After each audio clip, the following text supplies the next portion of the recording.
यानी भागवत जी का महत्व क्या है वो प्रथम दिवस में बताया जाता है।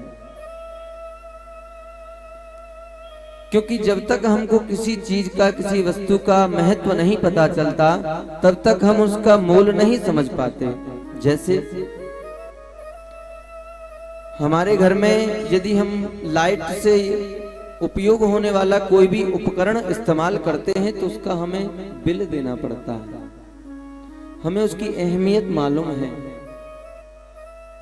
मान लीजिए हमारे घर में 2 कमरे हैं और एक में कोई बैठा नहीं हो ना, तो फिजूल में हम लाइट यूज नहीं करते, क्योंकि हमको पता है हमको बिल देना पड़ेगा।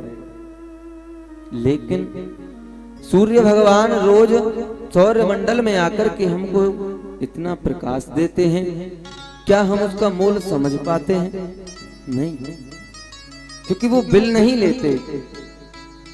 इसलिए जो उजाला हमें सांसारिक उपकरण नहीं दे सकते, वो उजाला हमें सूर्य देते हैं।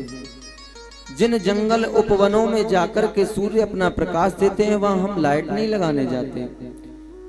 पशु पक्षी जीव जंतु जो भगवान सूर्य के प्रकाश में जीवित हैं, वहां हम लाइट नहीं लगाने जाते। लेकिन हम मूल नहीं समझ पाते, क्योंकि उसका मूल समझाए कोई तब समझे, और उसके बाद भी समझा तो कोई दे, पर उसको मानना भी तो है। हम यदि लाइट का बिल दे सकते हैं, तो क्या सूर्य भगवान के लिए एक लोटा जल देकर के नमस्कार नहीं कर सकते? क्या पैसा लगता है, क्या धन लगता है? एक लोटा लिया, साफ अच्छे से किया, जल भरा, अपने पिता समान सूर्य देव को प्रणाम किया, तो उससे जाएगा नहीं, आएगा। क्या आएगा? सूर्य भगवान सौर्य प्रदान करते हैं।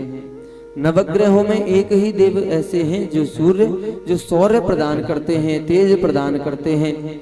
और जिसका सूर्य प्रसन्न होकर के धन भाव में आकर के बैठ जाए ना, कुंडली के दूसरे स्थान में, तो समझ लेना उसके पास इतना धन आएगा कि वो गिन नहीं पाएगा, संभाल नहीं पाएगा।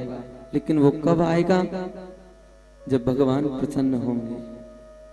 अगर मान लीजिए हम अपने पिता को रोटी भी ना दें और हम सोचें कि वो अपनी जायदाद हमारे नाम रजिस्टर्ड कर दे, तो कैसे हो सकता है? नहीं हो सकता।